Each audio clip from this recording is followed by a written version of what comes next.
Irmãos em Cristo, quero ler um pedacinho do Salmo 92 para vocês, que diz assim: como é bom render graças ao Senhor e cantar louvores ao teu nome, ó Altíssimo, anunciar de manhã o teu amor leal e de noite a tua fidelidade. Louvar ao Senhor. É tempo de advento. Nós estamos no segundo domingo de advento. É tempo, sim, de louvar ao Senhor. É tempo, sim, de engrandecer o seu nome. É tempo de esperar. É tempo de esperança. Esperar? Sim, mas não de braços cruzados. É tempo de levar amor. É tempo de tomarmos atitudes de amor para com Deus, para com o próximo. Atitudes de amor, de louvor, adoração a Ele, a Deus que é Pai, a Jesus Cristo, Filho, e ao Santo Espírito. Atitudes que nos fazem trazer para a comunidade alimentos. Nós temos um ministério, Atos de Esperança, que reúne alimentos para ajudar as pessoas que estão passando por dificuldade. São atitudes de amor.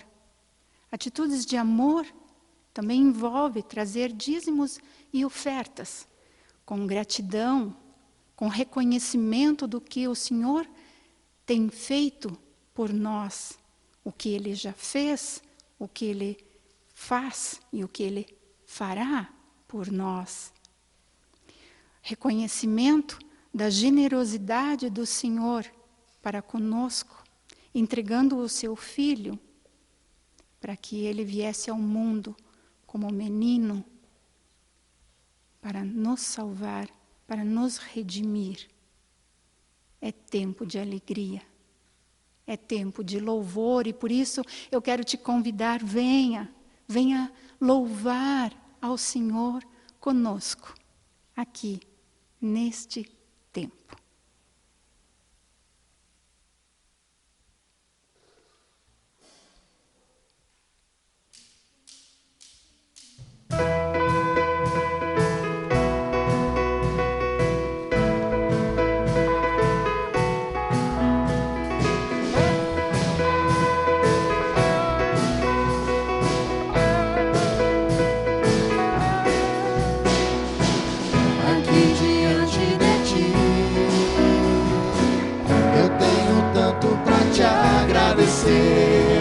Graças dou, graças dou, o que me desse, Senhor,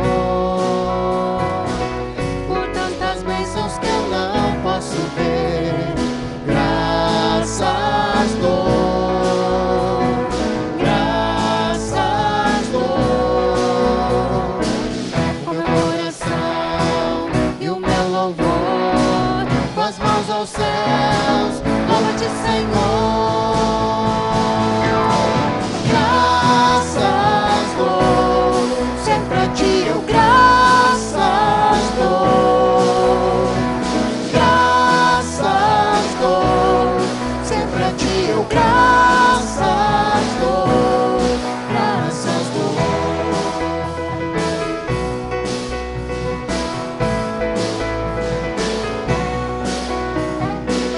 Tens feito tanto por mim, da escuridão tua luz me tirou. Graças dou, graças dou, por teu amor e perdão, por meus pecados levados na cruz. Graças dou, graças dou, com meu coração e o meu louvor, com as mãos aos céus, louva-te, Senhor. Graças dou, sempre a ti eu graças dou. Graças dou, sempre a ti eu graças dou.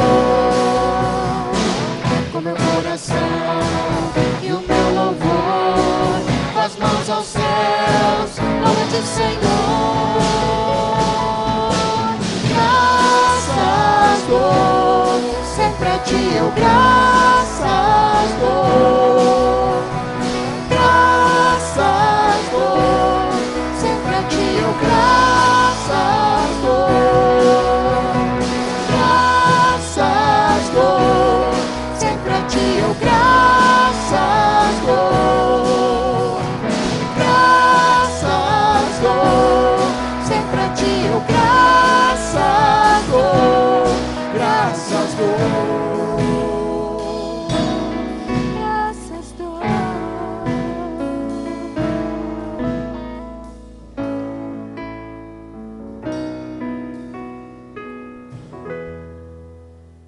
Senhor, queremos sim levantar as mãos aos céus e render louvor a Ti, te agradecer e te engrandecer pelo Deus generoso que Tu és, Senhor.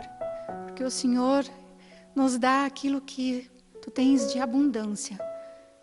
Graça, misericórdia, perdão, paz, alegria. Mas o Senhor também nos dá o que lhe é muito caro, Jesus. O Senhor entregou Ele para que nós também tivéssemos participação nessa salvação,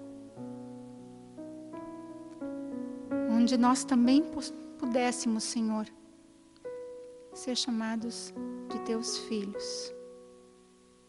E isso, Senhor, é motivo de grande louvor, de grande reconhecimento da Tua graça, da Tua misericórdia. Obrigada, obrigada, Senhor Deus.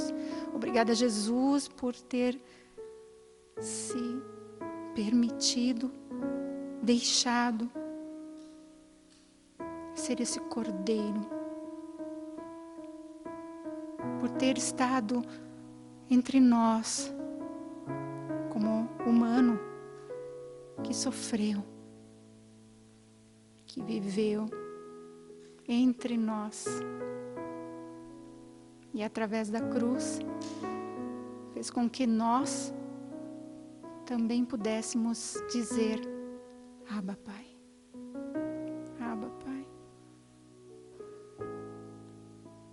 E assim, Senhor, nós queremos entregar esse louvor, pertence a Ti, apenas a Ti, Senhor. Conduz, Senhor, a palavra que o pastor Renato vai nos trazer, que também seja lâmpada para os nossos pés. O Senhor possa estar agindo através dele. Obrigada, Senhor, e assim nós agradecemos por tudo, Senhor. E entregamos tudo aos Teus pés. No nome santo de Jesus. Amém.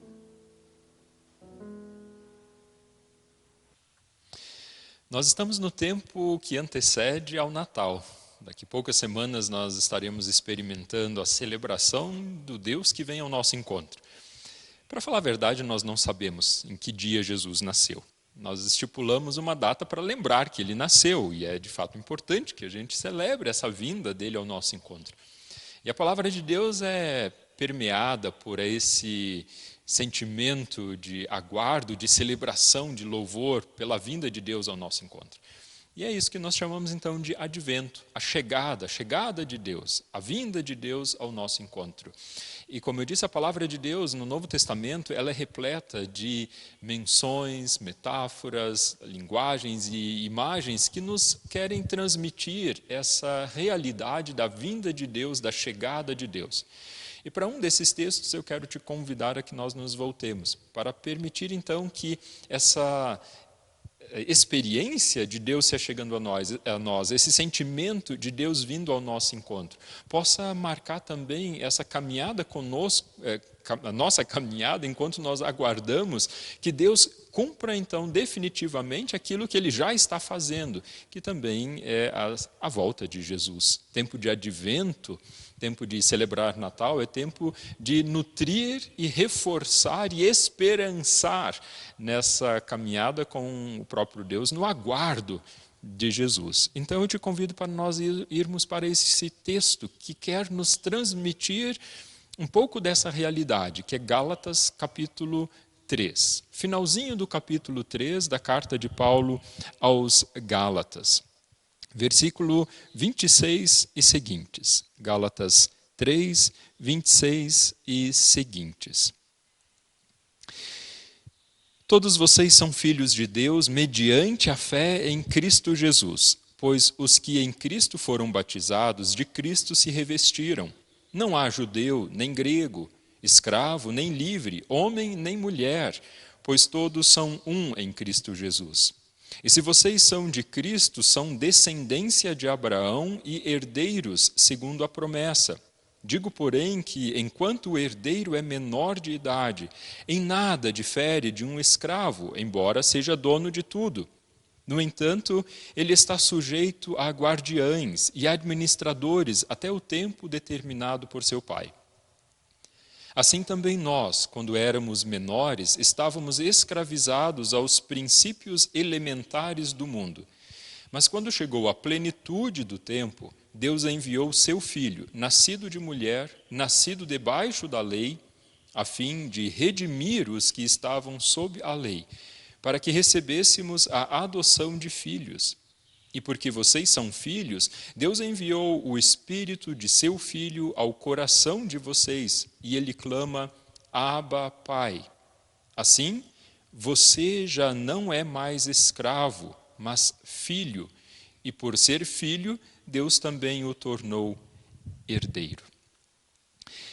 A palavra-chave que conduz todo esse texto, e como você percebe, nós lemos alguns versículos anteriores ao capítulo 4 e fomos até o versículo 7 do capítulo 4, porque esse capítulo 4 atrapalha um pouco a divisão do texto. Ele não estava no original assim os capítulos na Bíblia. Então aqui a sequência do texto, ela pega alguns versículos antes e vai até alguns versículos depois.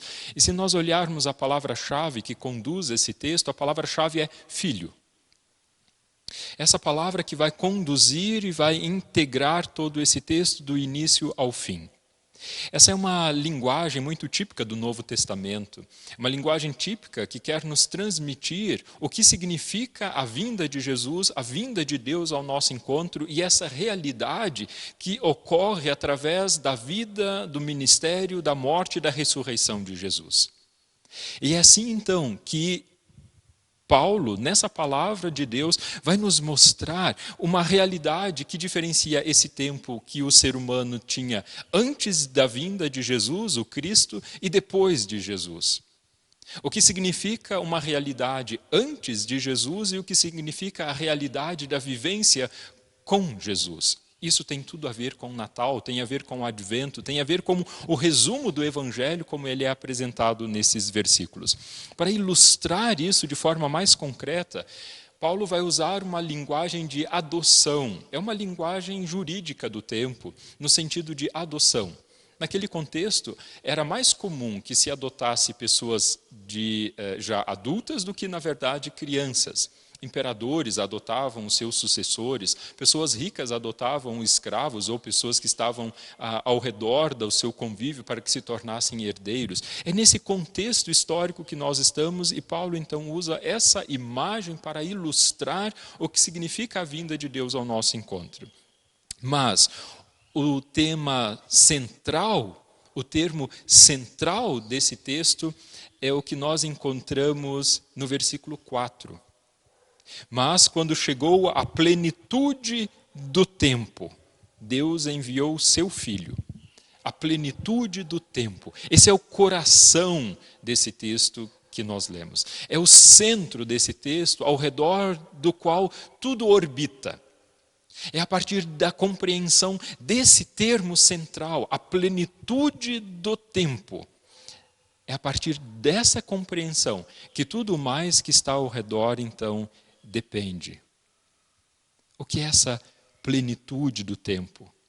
É esse tempo certo, tempo designado, tempo determinado pelo próprio Deus. É o momento que caracteriza quando Deus decidiu que era aquele o exato momento para que isso acontecesse. E é exatamente isso que a palavra de Deus está nos mostrando, que se realiza em Jesus Cristo, na plenitude do tempo. Quando nós de alguma forma, se nós pudéssemos pensar isso em quantidade, nós diríamos que é um recipiente onde cai dentro dele gotinhas de dias, gotinhas de meses, gotinhas de anos, gotinhas de séculos, até que esse recipiente fica completamente cheio, pleno. Então ali Deus disse, agora encheu o tempo necessário. É mais ou menos essa imagem que está por trás do original. Esse recipiente que é preenchido. E na plenitude desse tempo, então, Jesus veio. E Jesus também virá, porque dá para usar essa mesma imagem, como a gente vai ver logo mais. Quando nós então olhamos para esse centro, o coração desse texto, que é essa plenitude do tempo, a palavra de Deus vai contrapor essa plenitude do tempo, esse tempo determinado, esse tempo oportuno, esse tempo estipulado pelo próprio Deus, aos rudimentos, os elementos do nosso tempo, os elementos do mundo, os princípios elementares do mundo. Parece um pouco até difícil de compreender, mas o que Paulo está fazendo aqui, o que a palavra de Deus está dizendo é que nós estamos, no nosso tempo, sem Jesus, aprisionados a coisas elementares. Na linguagem de Almeida, quem tem a tradução de Almeida vai ler os rudimentos do tempo, da realidade, daquilo que está ao nosso redor. E isso aqui se contrapõe, então, à realidade da plenitude do tempo de Deus e à realidade desses elementos rudimentares sobre os quais nós estamos, então, ou sobre os quais o ser humano está escravizado. Os princípios elementares, Paulo vai dizer que são alguns, então, mencionados aqui no versículo 28 do capítulo 3 que nós lemos, as questões raciais. Judeu, grego, branco, negro, asiático, europeu, cor de pele, rudimentos, princípios elementares do mundo. De forma depreciativa isso é colocado aqui, não como algo bom, princípios elementares, mas os rudimentos. No capítulo 3, versículo 28, Paulo vai dizer então que são as questões sociais. Escravo, livre, status social, relacionamentos sociais, preconceito e discriminação social, princípios rudimentares do nosso tempo, elementos rudimentares do nosso tempo, questões sexistas, machismo, feminismo, homem, mulher, tudo isso que caracteriza diversidade e desigualdade, isso está tudo sob a característica que a palavra nos coloca, coisas rudimentares.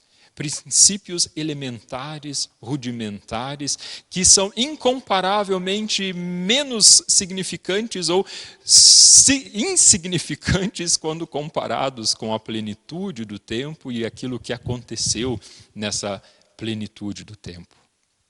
Sim, essas coisas são parte do que a palavra de Deus chama de rudimentos, chama de algo negativo, são rudimentos de religiões, são rudimentos de ideologias, são coisas que aprisionam quando prometem liberdade, mas aprisionam.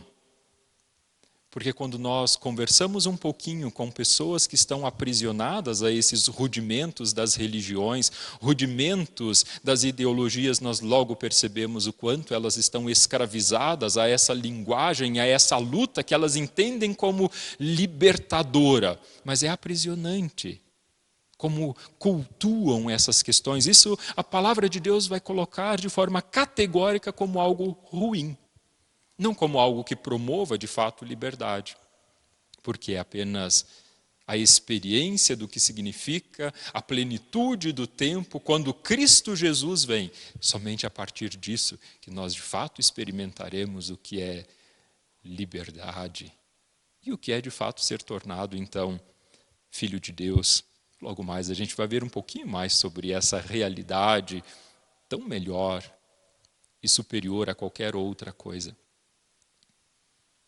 Quando nós então comparamos essa realidade anterior da vinda de Jesus, quando nós comparamos essa realidade anterior a conhecer o Evangelho, a experimentar o Evangelho, comparando com aquilo que é experimentado com Jesus, nós vemos que as outras coisas elas são simplesmente fracas, pobres, são sombras diante da majestade, daquilo que é tão glorioso em Cristo Jesus. É uma questão qualitativa essa plenitude do tempo. É uma qualidade superior. E quando comparado com essa qualidade superior, estipulada pelo próprio Deus, as outras coisas que aprisionam são apenas rudimentos. Princípios elementares que prometem tantas coisas e não cumprem nada do que prometem. Sim, a plenitude do tempo significa que Deus, nesse momento determinado por Ele, intervém na realidade e vem ao nosso encontro. Então, assim, Paulo vai dizer, Gálatas 4:4, que esse Deus enviou seu Filho. Aquilo que Ele mesmo é, da sua própria natureza, nascido de mulher, nascido debaixo da lei. Paulo está falando sobre o Natal, sobre o nascimento de Jesus. Mesmo que ele não tivesse um dia para celebrar isso naquele momento, mas ele está falando exatamente dessa vinda de Jesus ao nosso encontro. Jesus se identificando com o ser humano, Jesus se encarnando para se tornar alguém que nós somos chamados a ser. Deus vindo ao nosso encontro, se tornando ser humano para nos mostrar o que nós somos chamados a ser como verdadeiros seres humanos, criados à imagem e à semelhança desse Deus. É assim que João 1:1-14 vai narrar como, aliás, o que significa a vinda de Jesus ao nosso encontro, a encarnação de Jesus. É Natal, é isso que ele está narrando. O que significa essa vinda de Jesus ao nosso encontro, e não simplesmente com essas coisas culturais que nós celebramos como Natal. Não, João 1:1-14 narra exatamente essa plenitude dos tempos, ou como Lucas 16:16 vai nos dizer que a lei e os profetas vigoraram até João Batista, mas agora veio Jesus. São as formas como os evangelistas, como os textos bíblicos nos colocam essa realidade de Jesus vindo ao nosso encontro. Algo cósmico está acontecendo, não apenas no interior do meu coração, mas no universo inteiro há algo acontecendo do qual nós somos chamados a fazer parte por causa de Jesus. É isso que está sendo descortinado diante do nosso horizonte, quando Deus então disse que sim, agora é o momento. E sim, foi o momento oportuno, determinado pela soberania e sabedoria de Deus. Paulo está falando então agora de uma nova forma de se relacionar com Deus, que transforma toda a realidade. E aí então que ele pega esse fio vermelho da adoção, de sermos adotados como filhos de Deus. Nós não nascemos como filhos de Deus, nós nos tornamos filhos de Deus a partir da fé em Cristo Jesus. Nós nos tornamos filhos de Deus por adoção. Quando Deus entrega seu Espírito a nós, quando Ele coloca esse Espírito dentro de nós, para que tenhamos uma relação com Ele, nós não nascemos como seres humanos, como filhos de Deus, nós nos tornamos filhos de Deus por aquilo que Deus fez em nosso favor, e quando nós nos apropriamos desse Evangelho pela fé, experimentamos que Deus estava agindo em nosso favor antes de nós fazermos qualquer coisa em favor dEle. Essa experiência, então, é chamada por Paulo de tornar-se adulto. Tornar-se adulto. É essa imagem que está aqui por trás. Quando alguém se torna adulto, ou seja, quando esses rudimentos que aprisionam ficam para trás, nós nos tornamos livres, nós somos libertos, nós não precisamos mais de tutores e administradores dos bens que nos cabem. Essa imagem que quer ilustrar o que nós éramos antes de conhecer a Cristo e o que nós nos tornamos quando chegamos à fase adulta da experiência, do relacionamento com Deus através de Cristo Jesus. E essa imagem, ela é importante para a nossa vivência de fé. E ela é respondida através de uma pergunta. Como adulto que você é, sendo você então filho de Deus através de Cristo Jesus, se você o é mesmo? Como adulto que você é, de quem depende sua vida de fé? Por um lado, você pode responder de forma categórica, de mim mesmo.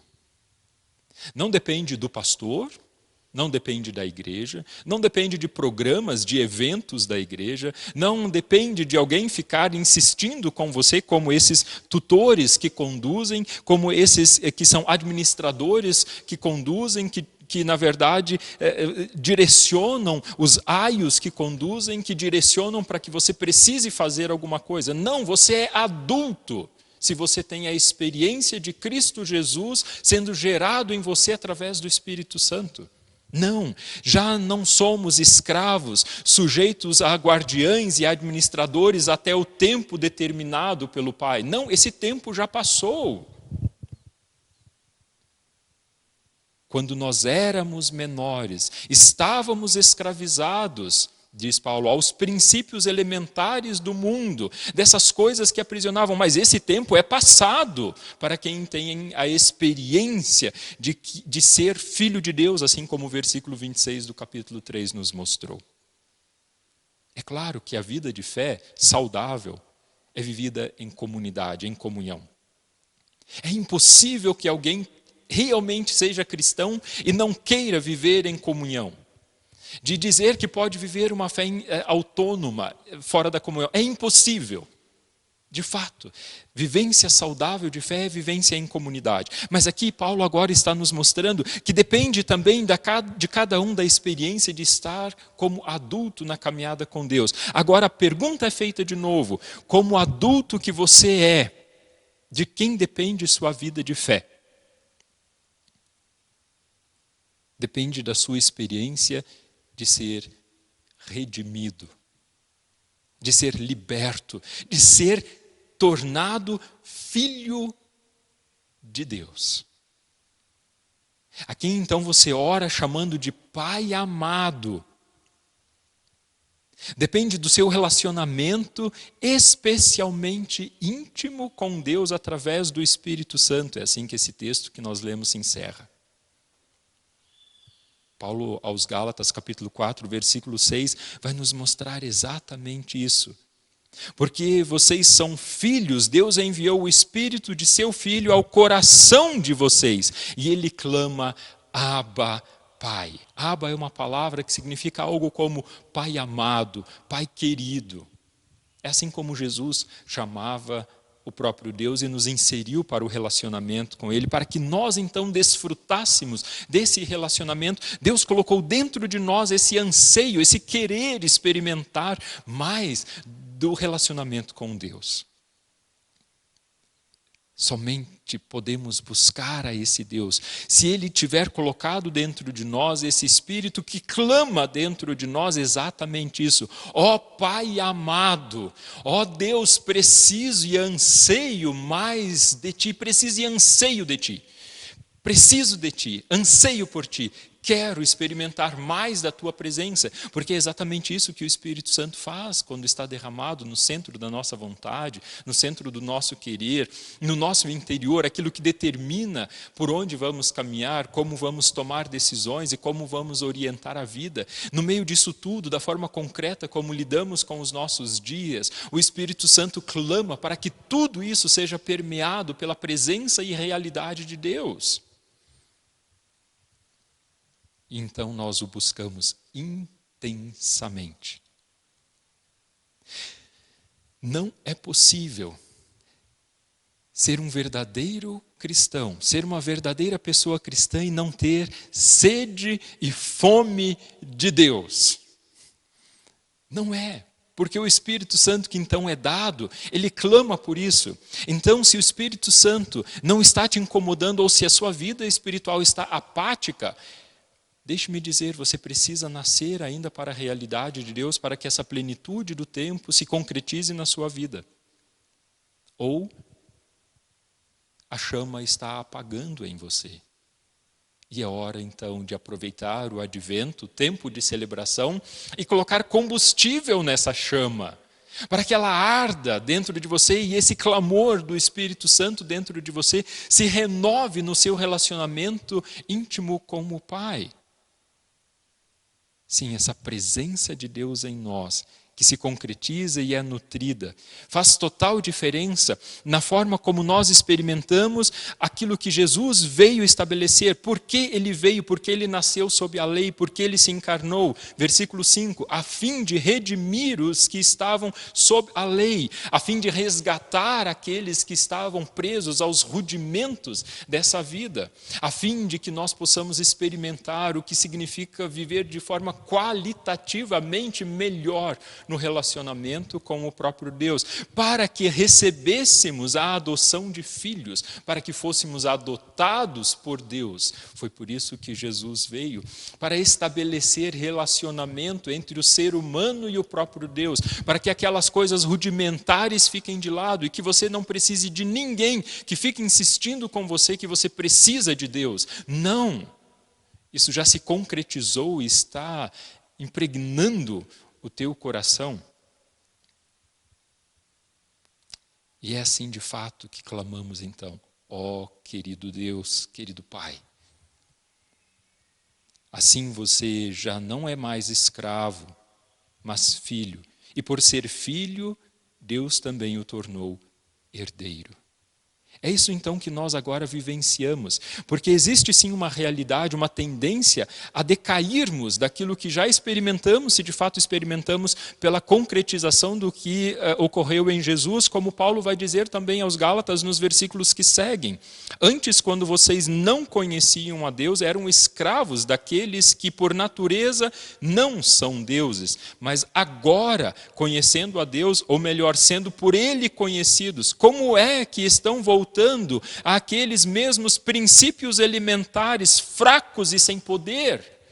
Ou seja, Paulo retoma o raciocínio anterior, falando a respeito desses princípios elementares que aprisionavam as pessoas e dizem, existe sim um risco de ser aprisionado novamente por eles. Mas agora, entre a plenitude do tempo daquilo que se concretizou em Jesus e a plenitude do tempo daquilo que nós aguardamos, então vale essa palavra que nos diz o próprio Deus na carta de Tito, capítulo 2, versículo 11. Entre as plenitudes dos tempos, da vinda de Jesus e do retorno dele. Porque a graça de Deus se manifestou salvadora a todos os homens. Ela nos ensina a renunciar à impiedade e às paixões mundanas e a viver de maneira sensata, justa e piedosa nesta era presente. Enquanto aguardamos a bendita esperança, a gloriosa manifestação de nosso grande Deus e Salvador Jesus Cristo. Ele se entregou por nós, a fim de nos remir de toda a maldade e purificar para si mesmo um povo particularmente seu, dedicado à prática de boas obras.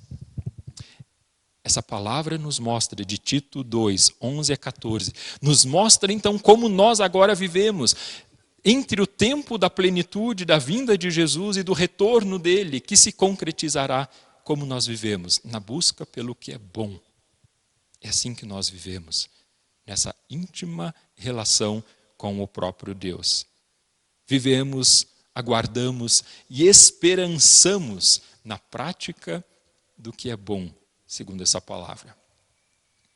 Numa sutil mudança no finalzinho do capítulo, do raciocínio que Paulo tem no capítulo 4, no finalzinho ele vai fazer uma diferença ali entre o vocês, do coletivo.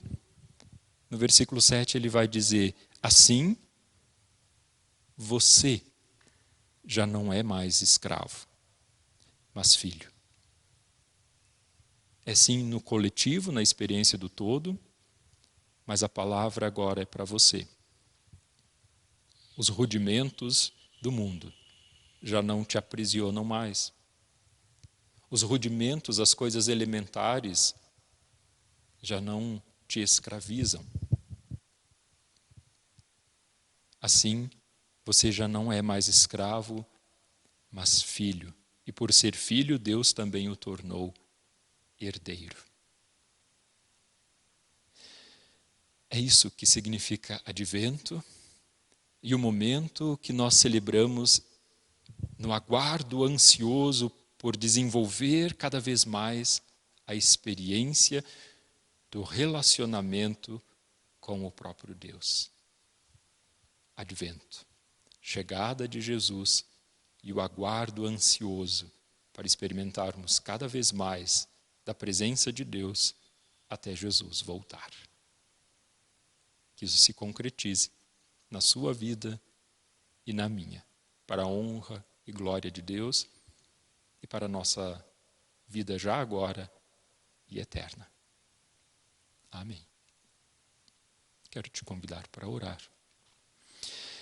Obrigado, Deus, porque nós podemos experimentar já agora o que significa que na plenitude do tempo o Senhor nos resgatou dos rudimentos, das coisas tão ruins que nos aprisionam e escravizam. E que essa experiência marque e se concretize em todas as áreas, então, da nossa vida. Que tudo o que está ao nosso dispor, à nossa volta, à nossa realidade, seja marcado por essa experiência transformadora do que significa sair de escravo de coisas para a realidade de sermos adotados como filhos amados teus. Forja isso no nosso coração através do Espírito que está nos sendo derramado agora, também através dessa palavra. Enche o nosso coração e deixa ele pleno, repleto da tua presença, e que possamos assim neste tempo de advento continuar desenvolvendo um relacionamento profundo e íntimo contigo, que o nosso coração anseie, que tenha mais fome e sede de ti, Deus, no aguardo daquilo que tu farás até a volta de Cristo Jesus. Que de fato assim seja. Amém.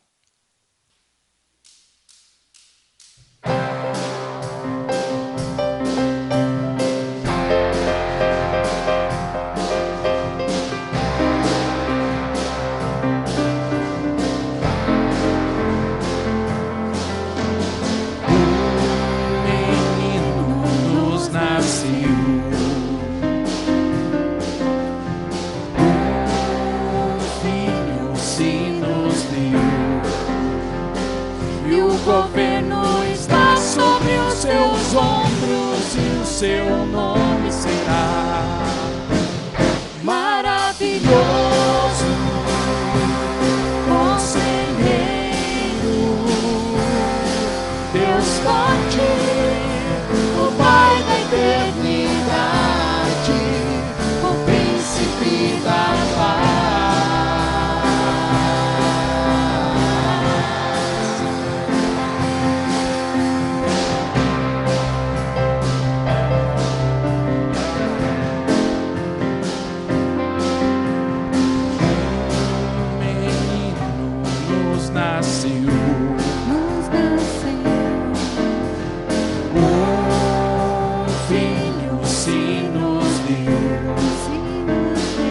O governo está sobre os seus ombros e o seu nome será maravilhoso,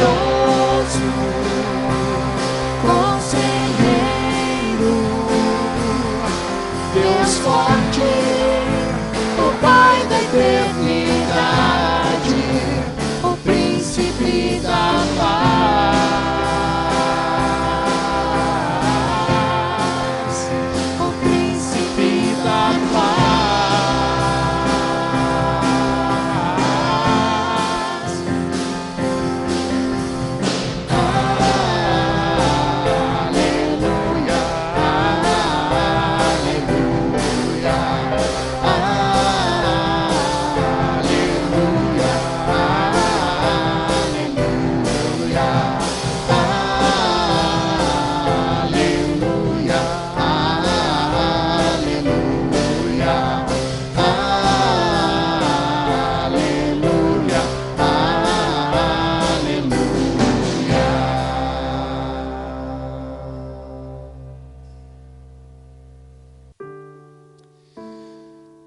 Siga assim então experimentando a presença de Deus em sua vida, que te renova, que te anima, que te faz aprofundar o relacionamento com Ele. Que esse tempo tenha sido significativo para você no teu relacionamento com o próprio Deus, na busca por comunhão também, de fé, na direção daquilo que Deus tem preparado para nós, que é o encontro definitivo com o próprio Jesus. Que o Senhor assim te abençoe, que o Senhor te guarde, que Ele faça resplandecer o rosto sobre você e tenha misericórdia de você. Que sobre você o Senhor levante o seu rosto e que Ele mesmo te dê da sua paz. Amém.